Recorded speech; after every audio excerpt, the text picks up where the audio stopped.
12시 예배 오신 여러분들 한 사람 한 사람을 주님의 이름으로 사랑하고 축복합니다. 이 시간에 나오고 싶지만 나오지 못하는 많은 분들이 있고 또 미디어 교회를 통해서 예배를 드리는 분이 있습니다. 매주 토요일마다 우리가 정말 잘 시작했구나라는 생각이 드는데, 어제도 이제 강릉에서 또 이제 지방에서 거제도에서 많은 분들이 오셔서 예배를 드리는데, 그런 마음의 소원을 가지고 다시 교회 안으로 이렇게 들어오는 분들에 대해서 너무너무 감사하고, 또 이 자리에 없지만 같이 믿음을 나눌 수 있는 시간을 주시네 감사하는데, 우리 같이 한번 두 손을 흔들어서 주님의 이름으로 축복합니다 한번 인사합시다. 시작. 주님의 이름으로 축복합니다. 네, 감사합니다. 계속해서 여러분들에게 북콘서트에 대한 광고를 드리는 것은, 그 책을 통해서 우리 교회가 가지고 있는 생각과 우리 교인들 중에 아직 만나 교회에 대하여 잘 모르는 분들에게 교회를 좀 함께 책을 통해서 이야기할 수 있는 기회입니다. 특별히 만나 교회 등록한 지 얼마 안 되는 분들이 좀 많이 들으면 좋겠다는 생각이 들고요. 교회에서 우리들이 평생 함께 신앙생활할 믿음의 공동체를 우리들이 어떻게 만들어 갈까, 그런 마음을 가지고 여러분들 함께 참석해 주시면 좋겠습니다. 계속해서 여러분들과 함께 베드로전서 말씀을 나누고 있고요. 오늘은 다시 너희에게 권하노니, 이런 말씀으로 함께 나누게 될 텐데, 계속해서 베드로서 기자가 우리들에게 이야기하는 것은, 너희들이 나그네요 거류민으로 살아가는데 너희들이 하늘나라에 가는 본향이 있는데, 너희들에게 중요한 것이 지금 너희들에게 주어진 이 시간을, 이 상황을, 이 사건들을 어떻게 살아가는 것이 중요하냐를 우리들에게 끊임없이 말씀하고 있는 거예요. 거류민과 나그네 같은 너희들에게 권하노니, 오늘 11절 말씀 보니까 거기에 줄을 한번 쭉 거놓으시면 좋을 것 같아요. 영혼을 거슬러 싸우는 육체의 정욕을 제어하라. 그러니까 우리들이 나그네로서 살아가는데 지금 이 자리에서 중요한 게 뭐예요? 영혼을 거슬러 싸우는, 우리의 영적인 것을 거슬러 싸우는 육체의 정욕을 제어하라는. 육체의 정욕, 영어 성경에 보니까 sinful desire라고 되어 있어요. 죄악된 욕망이에요. 영어 성경에 보면 against라고 하는 말도 있고 abstain이라고 하는 말도 있어요. 우리들이 싸우는 거예요. 대항하는 거예요. 여러분들 하나님을 믿으며 여러분들이 성경대로 산다, 말씀대로 산다고 하는데, 필연적으로 여러분들의 삶은요, 이 세상을 거스르게 되어 있어요. 조금 더 과격하게 표현하면 전쟁인 거죠. 만일 우리들이 말씀대로 살아가는데 이 갈등과 전쟁을 느끼지 못하고 살아간다면 우리는 말씀대로 살고 있지 않다, 그 말이 우리들에게 맞을지도 몰라요. 말씀을 준비하며 보았던 어떤 이야기입니다. 어떤 슈퍼마켓에 한 남자가 쇼핑 카트에 아들을 이렇게 태우고 쇼핑을 하고 있었어요. 종종 그런 거 보죠. 아이가 고함을 지르기 시작하고 징징 울면서 막 떼를 쓰기 시작합니다. 이게 사람들도 있는데, 근데 이 아빠가요, 아주 나긋한 목소리로 이렇게 이야기를 합니다. 흥분하지 마라 혁수야, 소리 지르면 안 돼 혁수야, 가만히 있어 혁수야, 참아야 된다 혁수야. 그 모습을 보고 있던 어떤 아주머니가 이 남자의 인내심에 감동을 받았어요. 이야. 그래서 이 남자에게 이렇게 말합니다. 정말 참을성 있게 아들을 달래는 걸 보니 훌륭한 아빠 같습니다. 얘 이름이 혁수죠. 그랬더니 이 아빠가 한숨을 크게 쉬더니, 혁수는 아들이 아니라 제 이름입니다 라고 말을 해요. 그럼 어떤 느낌이 드세요? 결국 싸움은 나 자신과의 싸움입니다. 여러분, 우리들의 환경은요, 전 정말 예수 믿으면서 목회를 하면서 그런 생각을 참 많이 합니다. 우리가 은혜를 받아도, 우리가 예수를 믿어도 환경은 우리 편이 아닐 때가 참 많습니다. 결국 예수를 믿는다고 하는 것은 자신과의 싸움이고, 죄된 욕망과의 싸움이고, 끊임없는 영적인 싸움인 거예요. 로마서 13장 12절부터 14절에 사도 바울도 성도들에게 이렇게 권면하고 있어요. 같이 한번 읽어볼까요? 시작. 밤이 깊고 낮이 가까웠으니 그러므로 우리가 어둠의 일을 벗고 빛의 갑옷을 입자. 낮에와 같이 단정히 행하고 방탕하거나 술 취하지 말며 음란하거나 호색하지 말며 다투거나 시기하지 말고 오직 주 예수 그리스도로 옷 입고 정욕을 위하여 육신의 일을 도모하지 말라. 자, 여러분 성경을 보면요, 제가 좀 말씀 준비하면서 느끼는 건데, 베드로서 기자도 그렇고 이 사도 바울도 그렇고 이 서신서에 보면 당시 초대교회에 가지고 있었던 동일한 문제들에 대해서 일맥상통하는 중요한 강조점들이 있는 거예요. 끊임없이 우리들에게 육체의 정욕을 제어하며 싸우라는 거예요. 그런데 오늘 베드로서 기자는 우리들이 싸우는 방법에 대해서 이야기를 하고 있는데, 부정적인 접근보다 효율적인 것이 굉장히 긍정적인 접근으로 우리들에게 이야기를 하고 있어요. 자, 12절 갑니다. 너희가 이방인 중에서, 그 다음에 밑줄을 그으세요. 행실을 선하게 가져. 너희를 악행한다고 비방하는 자들로 하여금 너희 선한 일을 보고 오시는 날에 하나님께 영광을 돌리게 하려 함이라. 저는 요 한 구절을 딱 요약한다면, 행실을 선하게 가져 하나님께 영광을 돌리게 하려 함이라, 이렇게 요약이 될 것 같아요. 행실을 선하게 해서 하나님께 영광을 돌려라. 그러니까 악한 욕망과 우리들이 싸우는 부분에 대해서 베드로서 기자는 아주 긍정적인 접근을 하고 있어요. 어떻게? 착한 행실을 가져라. 근데 문제는요, 우리들이 착한 행실을 우리들이 행하는 데 있어서 그 앞에 있는 말이에요. 이방인 중에서. 이방인이라고 하는 건 뭐예요? 하나님을 믿지 않는 사람 중에서. 그러니까 우리가 하나님을 믿지 않는 사람들 틈에서 선한 행실을 가지는 것이 쉽지 않습니다. 왜? 세상은 우리를 이해하지 못할 뿐만 아니라 우리가 세상을 쉽게 살아가는 방법은 그냥 시류대로 흘러가는 겁니다. 그러니까 세상 사람들이 사는 방식대로 살아가면 우리들에게 갈등이 없어요. 쉽습니다. 그런데 뭐라고 이야기하고 있어요? 너희들이 하나님께 영광을 돌리기 위해서 필연적으로 이방인 가운데서 선한 행실을 살아라 라고 말을 하는 거죠. 제이슨 미첼이 쓴 쉬운 예수는 없다, 여러분 한번 읽어보면 좋은 책입니다. 쉬운 책입니다. 여기에 이런 표현을 쓰고 있어요. 우리는 종종 하나님의 셔츠에 눈물과 화장 자국이 묻기를 원했다. 이게 무슨 말일까요? 하나님의 셔츠에 눈물 자국과 화장 자국이 묻기를 원했다. 저 지난주에 영성훈련 인도하고 왔는데요, 뚜레스디아스에서 가끔 은혜를 받고 이렇게 은혜를 받으면 나타나는 현상이 울죠. 통곡하는 사람들을 종종 봅니다. 은혜를 받고 울면 울음에서 그치지를 않죠. 눈물만 나오나요? 콧물도 나오죠. 돌아가신 저희 아버님은 옛날 은혜 받으면 형님 동생 다 나온다 그랬어요. 눈물, 콧물, 거기다 조금 지나치면 막 거품까지 물고 막 이렇게. 그렇게 은혜를 받고 막 자기 때로는 그 감동 마음을 이렇게 제어하지 못하고 저에게 이렇게 막 안기는 분들이 있어요. 남자들은 좀 괜찮은데 여자들 같은 경우에는 눈물이 나면 화장이 막 지워지고 막 이게 이렇게 여기에 묻습니다. 그러면 제가 이거 안 묻히려고 이렇게 막 이렇게 아주 묘한 그런 거 있어요.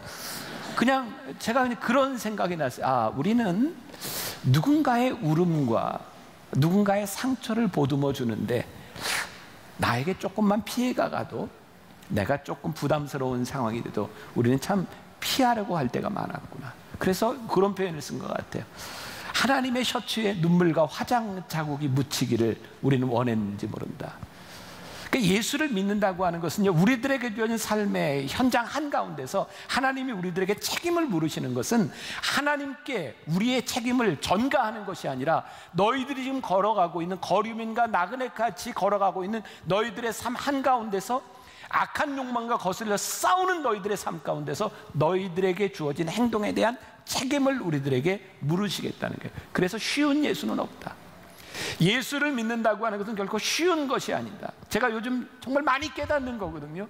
우리가 너무 쉽게 예수를 믿으려고 하니까 진리대로 살아가지 못하는 거예요. 진리대로 살아가는 것은 좁은 문으로 가는 거고요, 좁은 길로 가는 거고요. 예수를 믿는 것은 쉬운 일이 아닌데, 우리들이 그 길을 가는 이유는 그 길이 생명의 길이고 하나님께서 우리들에게 사명으로 주신 길이기 때문에 그 길을 가는 거죠. 이 베드로전서 말씀은 제가 설교 원고를 평신도들과 함께 나누고 묵상을 이렇게 나누었던 말씀이라 한 분의 묵상글을 여러분들에게 소개해 드립니다. 요 원고를 읽고 한 분이 이렇게 묵상글을 써주셨어요. 내가 주님을 인격적으로 만나고 있을 때 세월호 사건이 터졌다. 내 큰아이가 고3이고 둘째가 중2였다. 뉴스를 보고 가슴이 미어지는 것 같았다. 나는 내 기도 시간에 주님께 물었다. 주님, 왜 그러세요? 주님은 왜 일하지 않으세요? 사탄은 지금도 자신의 일인 믿는 자와 믿지 않는 자들을 미혹하고 유혹해서 이렇게 사건을 통해 자신의 백성들을 확장시켜 나가는데, 대체 주님은 무엇을 하고 계신 건가요? 저 수백 명의 학생들의 생명은 어찌하고 왜 이런 일이 나도록 두고만 보셨습니까? 속상할 만큼 상해 있어 막 울며 기도했을 때 주님이 환상을 보여주셨습니다. 그 환상은 주님이 그 세월호를 안고 큰 소리로 우시는 것이었습니다.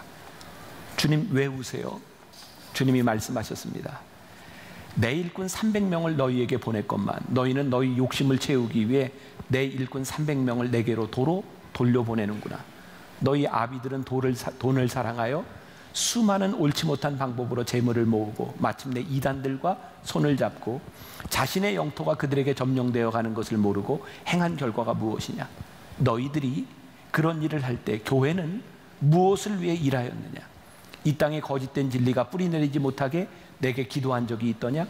나는 너희들에게 수없이 말했지만 돈을 사랑하는 너희들의 귀에 내 말은 들리지 않았던 것은 아니냐? 나는 이 말씀에 아무 말도 하지 못했다. 아버지들의 선한 행실이 아닌 돈의 노예가 된 결과로 생긴 이 일을 누구에게 탓하겠는가? 이제 3년이 넘는 시간이 지나서 우리가 조금은 객관적으로 이야기할 수 있을 것 같아요. 우리는 그 사건을 두고 누구의 잘못인가? 우리는 많이 지적도 하고 많은 논쟁들이 있었어요.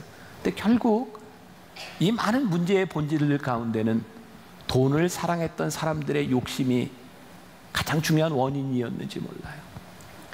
그리고 일이 그렇게 되도록, 이 세상이 그렇게 되도록 교회는 무엇을 했는가?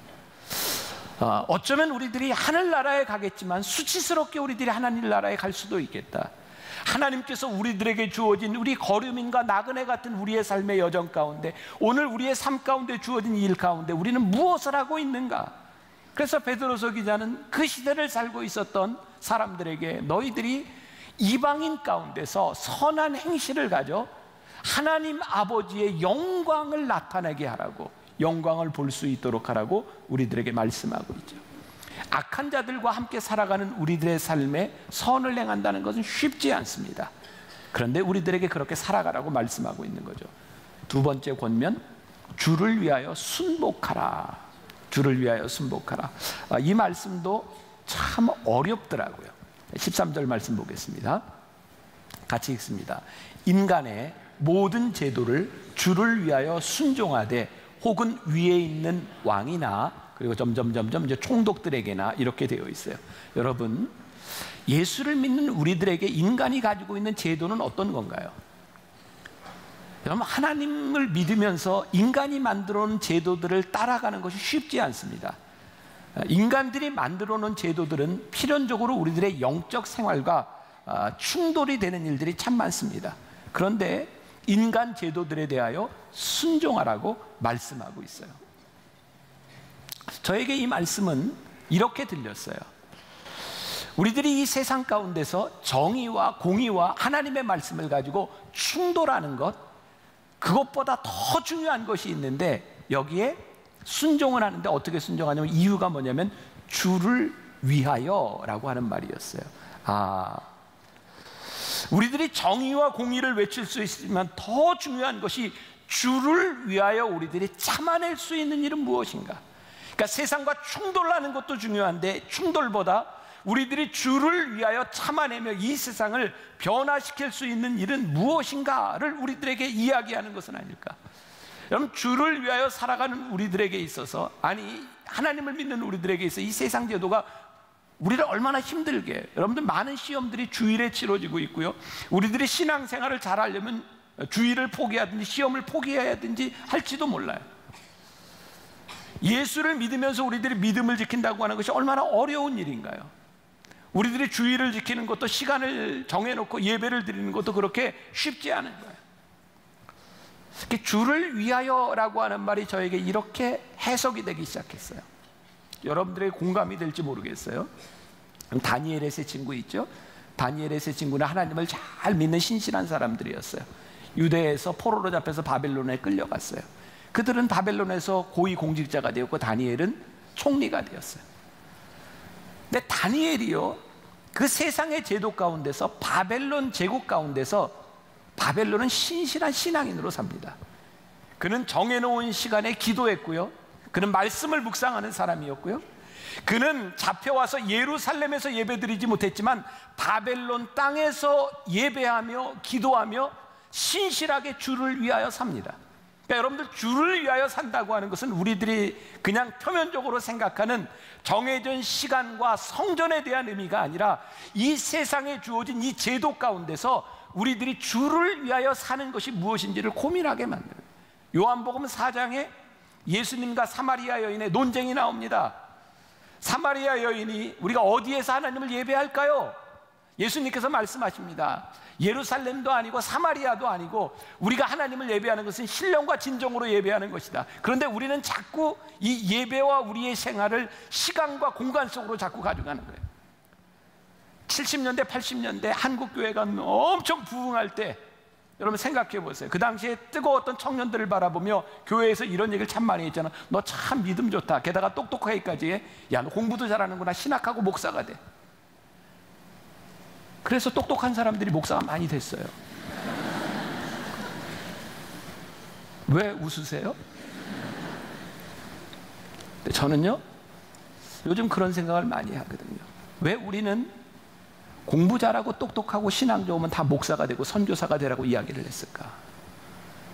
그렇게 뜨거운 영적 그 시대를 지나서 20년, 30년이 지난 지금 우리는 이 사회 가운데 영향력 있는 많은 사람들을 잃어버리고 있어요. 왜 우리는 그들이 살고 있는 삶의 현장 한가운데서 그들의 삶의 제도 가운데서 내가 그곳에서 하나님의 사람으로 살아라, 그곳에서 내가 믿음을 지켜라, 그곳에서 내가 사명을 다하라고 이야기하지 못했을까? 우리는 그저 이 시간과 공간의 개념에서 예수를 잘 믿는다고 하는 것을 영적이라고 하는 것을 그렇게 생각했던 것 같아요. 근데 오늘 말씀을 보면서 깨닫게 되는 거예요. 내가 주님을 위하여 이 세상 제도에 순복하라라고 하는 말은요, 세상 시류를 따라 살아가는 것이 아니라 주님을 위하여 너희들이 세상에서 할 수 있는 일이 무엇인가, 너희들이 믿음이 좋다면 이 세상에서 할 수 있는 일이 무엇인가를 알라는 거죠. 반대로 이야기를 한다면 이 세상 제도 속에서 우리들이 주를 위하여 살 수 있듯이 이 교회 안에서, 신앙의 조직 안에서 우리들이 주님을 욕되게 살 수도 있는 거예요. 저는 뭐 여러 군데 설교를 날아다니니까 큰 기업에 뭐 신우회도 가고 여러 가지 뭐 정부 조직에도 가보고 가끔 그런 의문이 들 때가 있어요.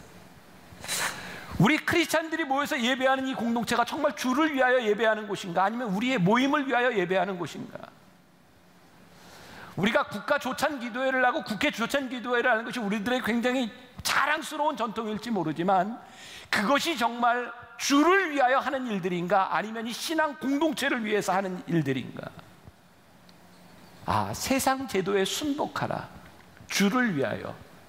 이것은 우리들에게 굉장히 중요한 말인 것 같고 오늘 우리 모두에게 굉장히 큰 도전을 주는 일인 것 같아요. 팀 켈러 목사님의 책을 보면서 그분이 이런 지적을 하더라고요. 미국에도 동일한 그 진보와 보수가 있고 민주당, 공화당, 우리나라에도 진보와 보수가 있어요. 근데 참 신기한 건 진보와 보수 전부 크리스찬들이 있다는 거죠. 전부 넌 크리스찬들이 있어요. 근데 한번 내가 어떤 정당을 지지하고 누군가를 지지하기 시작하면 선거에서 그 사람이 안 되고 그 당이 떨어지면 정말 꼴보기도 싫고 세상이 망하는 것 같은 거죠. 팀 켈러 목사님이 그렇게 이야기를 합니다. 당신이 지지하는 그 정당, 그 누군가를 절대 선으로 생각하는 순간 하나님이 거기에 개입하실 수가 없습니다. 우리는요, 이 세상 제도 가운데서 우리가 다 만들어 놓고 우리가 할 수 있는 것이 아니라 하나님이 일하실 수 있는 것을 하세요. 내가 원하는 사람이 되지 않아도, 내가 원하는 정당이 되지 않아도 우리들이 거기에 순복하고 우리들이 따라가고 나라와 민족을 위해서 기도할 수 있는 것은요, 내가 원하고 원치 않는 것에 대한 부분이 아니라 하나님께서 일하심을 믿기에 내 마음대로 되지 않아도 하나님을 바라보며 우리들이 기도할 수 있는 것. 저는 만나교회에서 제가 가능하면 이 예배 가운데서 우리의 정치적인 신념이나 이데올로기를 이야기하지 않으려고 하는 이유 가운데 하나는 우리는 이데올로기로 모인 사람들이 아니라 하나님을 믿는 백성으로 모였기 때문에 하나님을 믿는 백성인 우리가 무엇을 해야 할까를 우리들이 고민하기 시작할 때 주를 위하여 산다는 것이 무엇인지를 생각해 볼 수 있지 않을까. 세 번째 권면, 하나님을 두려워하는 마음으로 살아라. 자, 16절과 17절 보겠습니다. 16절, 17절 같이 봅니다. 시작. 너희는 자유가 있으나 그 자유로 악을 가리는 데 쓰지 말고 오직 하나님의 종과 같이 하라. 무사람을 공경하며 형제를 사랑하며 하나님을 두려워하며 왕을 존대하라. 자, 여기 중요한 말이 있죠. 너희들이 자유가 있는데 그 자유를 악을 가리는 데 쓰지 말고 어떻게 해요? 하나님의 종과 같이 하라. 자, 이게 굉장히 중요한 포인트고요. 그 다음에 무사람을 공경하며 형제를 사랑하며, 근데 거기에 어떻게? 하나님을 두려워하며. 그러니까 하나님을 두려워하는 마음으로 무사람을 공경하며 형제를 사랑하라는 거예요. 이 땅에 지어진 모든 사람들이 하나님의 자녀임을, 하나님의 형상을 가진 사람들임을 우리들이 고백하는 것, 하나님을 두려워하는 일이라고 생각해요. 자, 공경과 존경이라고 하는 것은 뭘까요? 내가 이 사람을 존경합니다 라고 할 때 그 말은 뭐예요? 내가 당신을 중심으로 생각하겠습니다, 그런 의미가 아닐까요? 누군가를 공경한다면 그 사람을 배려하는 거죠. 우리들이 단순히 선행을 하는 동기가 단순히 선행, 그것이 아니라 하나님을 두려워하기 때문에 이 사람을 다르게 보는 거예요. 자, 황금률이죠. 마태복음 7장 12절에 그러므로 무엇이든지 남에게 대접을 받고자 하는 대로 너희도 남을 대접하라. 이것이 율법이요 선지자니라. 자, 이 말씀에 보니까 뭐예요? 사람들에게는 대접받고자 하는 욕망이 있는 거예요. 성경은 이것을 거부하지 않습니다. 그러니까 우리들 모두가 대접받고 싶어 하는 거예요. 이것이 잘못된 것은 아니에요. 그런데 세상의 원리와 하나님을 믿는 사람의 원리가 무엇이 다른가? 세상은 대접받기를 원해서 대접을 받으려고, 제가 지난주에도 뭐 갑질 이런 이야기 하는데 우리들 요즘 흔히 이야기하는 게 재벌 2세들의 갑질 아니에요? 그들이 돈도 있고 권력이 있으니까 대접을 받고자 하는 마음이 있어서 대접을 받으려고 가지지 못한 사람들을 업신여겨요. 왜? 그래야 내가 대접을 받으니까. 가지지 못한 사람들을 학대해요. 경멸해요. 그래서 내가 대접을 받아요. 근데 성경은 우리들에게 뭐라고 이야기했어요? 너희들이 대접받고자 하는 마음이 있는 것이 잘못된 것이 아닌데, 너희들이 대접받기를 원한다면 너희들이 먼저 대접해라. 그것이 너희들이 대접을 받는 길이다. 저에게 제 생각입니다. 영성이란 이런 거구나 라는 생각이 들었어요. 지난주에도 우리들 영성훈련을 갔다 왔지만 그 영성훈련하고 찬송 크게 부르고 기도 많이 해서 우리들이 목소리가 걸걸해져서 미슈메이가 이래서 영성이 드러나는 것이 아니라 이 말이에요. 우리들이 오늘 여기에서 예배드리고 말씀을 듣고 매주 한 주도 안 빠지고 우리들이 나가기 때문에 그것이 영성이 아니라, 우리들이 하나님을 두려워하는 마음으로 하나님의 마음이 내 속에 있어서 우리의 형제와 자매들을 공경하고 존중할 수 있는 마음이 생기는 것, 그것이 영성이다. 왜? 하나님을 두려워하는 마음이 내 속에 들어가 있으므로 누군가를 대할 수 있는 것, 이거 영성이 살아있는. 자, 저는 지금 우리 한국 사회와 이 전 세계에 일어나고 있는 일들을 바라보며 저에게 믿음이 하나 있어요. 요즘 제가 그런 얘기를 많이 합니다. 정말 이 시대가 이렇게 악하고 어려워진 일을 바라보며 정말 하나님의 말씀만이 길이요 해답이라고 하는 것을 내가 더 생각할 수밖에 없고, 우리 교회 슬로건인 교회가 이 땅의 소망입니다라고 하는 이 슬로건이 정말 우리들에게 중요할 수밖에 없다. 왜 그렇게 생각하는가? 하나님의 말씀이 우리들에게 살아있어서 하나님을 두려워하는 자들인 우리들에게 영성이 살아있어야 바뀌지, 그 어떤 것으로도 이 세상은 바뀌지 않는 것 같아요. 요즘 우리 사회에 지금 핫 이슈 중에 하나 우리 경제 문제잖아요. 저는 누구 말이 맞는지 맨날 거짓 뉴스 이러니까 누구 말이 맞는지 모르겠어요. 한 가지 분명한 것은 어떤 것도 답이 없다는 거예요. 우리 용어가 뭐죠? 우리 최저임금 때문에 우리들은 이게 기업이 어떻게 어려워진다고 이렇게 얘기를 하는데, 어떤 또 대기업 같은 데서는요 최저임금에 52시간 딱 시간을 정해 놓으니까 오히려 그것만 지키면 회사에 유익이 되는 데도 있대요. 그런가 하면 이것 때문에 어려움을 당하는 사람들도 있어요. 참, 이 정부가 나쁘게 하려고 법을 만들겠습니까? 좀 잘 살아보자고, 좀 같이 좀 먹고 살자고 이렇게 법을 만들어 놓으면 기기묘묘하게도 또 그 법을 빠져나가는 법을 만들어요. 지금 집값 좀 잡겠다고 법을 만들면 또 그거를 또 빠져나갈 수 있는 기기묘묘한 일들이 있어서 지금까지 우리는 법으로 절대로 안 된다고 하는 것을 우리들은 정말 많이 깨닫고 있지 않아요? 제가 황당한 꿈을 꿔요.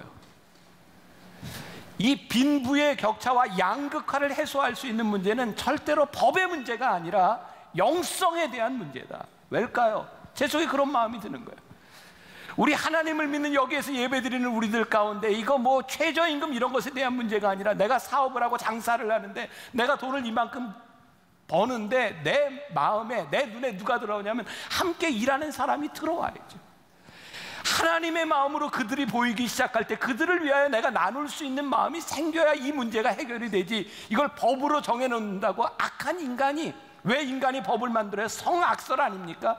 인간을 악하다고 보니까 이것을 법으로 뭔가 하려고 하는데 법으로 이게 고쳐지지 않는 거예요.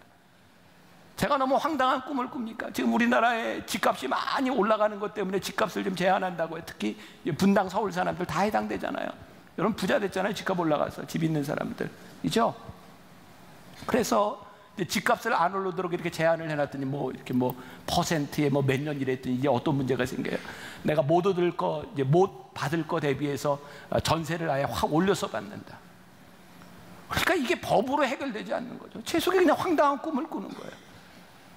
우리 예수 믿는 사람들 중에 내가 조금 남들보다 여유 있다면, 남들이 전세값 많이 받을 때 나 조금 좀 받고 좀 가면 안 될까? 여러분 막 속으로 그래요. 목사님 집 없으니까 하는 얘기, 집 있어봐요 그런 얘기 하는. 저 집 없으니까 전 자유롭게 이런 얘기 할 줄 몰라요. 저 전세 줄 것도 없고. 모르겠어요. 저는 세상 물정을 모르니까 모르겠어요. 그런데 정말 우리들에게 하나님의 형상을 가진 우리의 형제와 자매들이 우리들의 눈에 들어와야 이 세상이 바뀌어지지, 이게 제대로 바뀌어질 수 있는 일인가? 우리들에게 영성이 살아나야 이 사회의 문제를, 이 양극화의 문제를 해결할 수 있는 선순환에 대한 문제들이 생기는 것이지, 이것이 제도로서 고쳐질 수 있는 일일까? 그래서 저는 이 베드로 또 사도 바울의 편지를 바라보며 그 시대 2000년 전에 가졌던 그 문제, 이건 우리들이 생각할 수 없는 문제인 거예요. 지금 이 편지를 받는 사람들의 많은 사람들은 노예였어요. 근데 복음을 받아들이고 그들이 자유하게 되었는데 베드로가 뭐라고 얘기해요? 너희를 학대하는 그들에게 순종하라는 거예요. 순복하라는 거예요. 주를 위해서. 너희들이 예수를 믿고 이 공평한 세상을 만들기 위해서 확 뒤집어 놓는 것, 공의와 정의와 평화를 이야기하는 것, 그게 잘못된 것은 아닌데 너희들에게 더 중요한 것이 있다. 주를 위하여, 주님의 마음으로 너희들이 할 수 있는 것이 무엇인가? 저는 훨씬 더 높은 가치의 영성이 여기에 있다는 생각을 해요. 오늘 16절 말씀해 보니까 유진 피터슨이 이렇게 표현하고 있어요. 하나님을 섬기는 일에 자유를 쓰십시오. 당신의 자유를 가지고 어떤 규칙을 깨는데 사용하지 않도록 하십시오. 오늘 본문에는 이런 표현이 되어 있어요. 오직 하나님의 종과 같이 하라. 종은 누구예요? 주인의 말씀을 듣고 주인의 마음을 따라가는 거죠.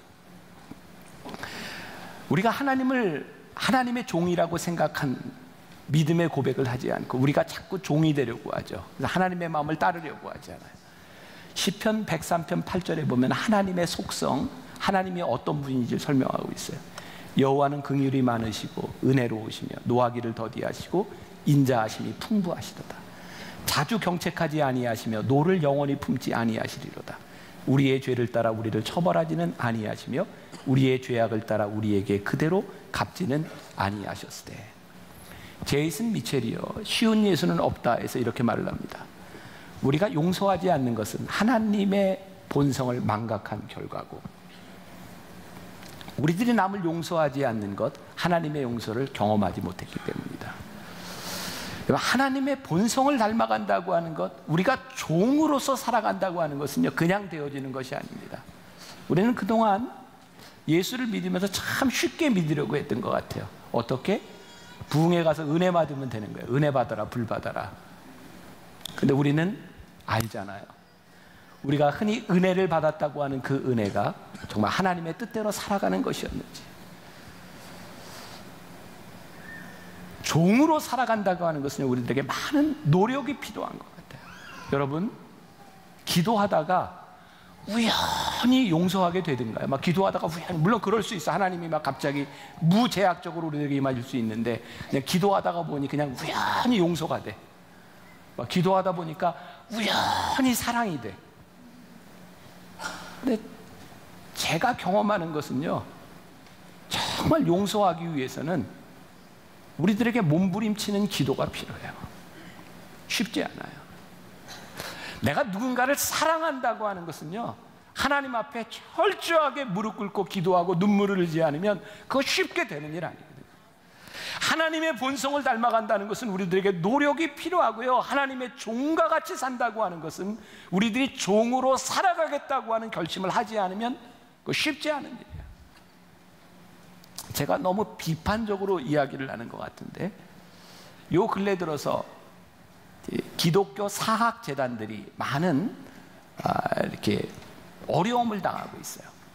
우리 근대사에 우리나라에 가장 큰 공헌을 한 것이 크리스찬 기독교 사학들 학교들이 세워진 거 아닙니까? 그런데 요즘 학교에서 성경도 못 가르치게 해요. 기독교 정신도 못 가르치게 해요. 이제 막 세무조사 나오고 막 이렇게 그 힘을 다 빼앗기는 상황들이 되었어요. 그래서 사학재단에 있는 많은 사람들이 또 우리 기독교 계통 안에서 이거 우리 지켜야 된다, 그런 운동도 하고 권리를 찾자라고 하는 운동도 하죠.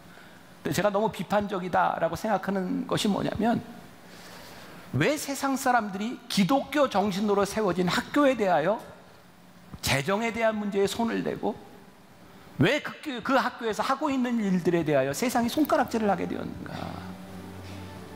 저는 언제부터인가 하나님께서 우리들에게 주신 사명으로 세워진 학교에서 하나님의 마음을 잃어버리고 세상의 손가락질을 받고 있는 것은 아닌가?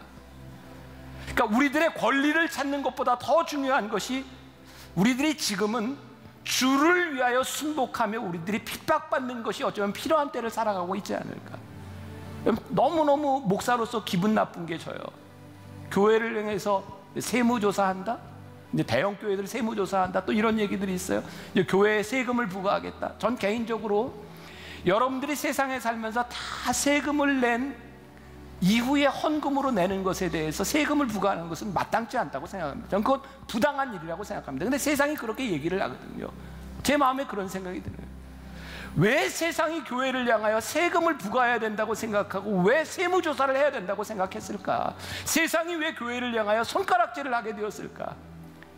그래서 우리가 지금 이거는 부당하다, 우리들이 이의를 제기하고 우리의 권리를 찾는 것보다 정말 더 중요한 것이 있는데, 하나님이 교회를 세워주셨을 때, 우리를 믿음의 사람으로 불러주셨을 때에 우리들에게 종과 같은 마음으로 섬기라고 주셨던 마음들을 우리들이 회복하는 일들이 더 필요한 때가 되지 않았는가? 저 개인적으로 좀 그런 생각을 해요. 교회가 조금 더 핍박받아야 정신 차린다.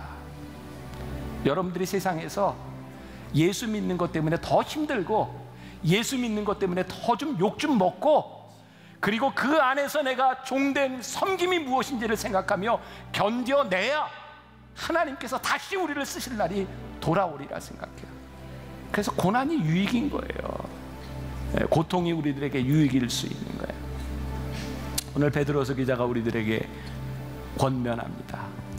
이 세상의 정욕에 대하여 거슬려 너희들이 싸우라 이야기하고 있죠. 또 너희들이 주를 위하여 순복하라. 또 하나님을 두려워하는 마음으로 너희들이 그렇게 살아라 라고 말씀하고 있습니다. 오늘 이 말씀 붙들고 세상으로 나가는 여러분들 결코 쉽지 않을 겁니다. 그런데 이 과정을 지나가야 우리들이 영광스럽게 하나님 나라에 들어갈 수 있는 사람이 될 줄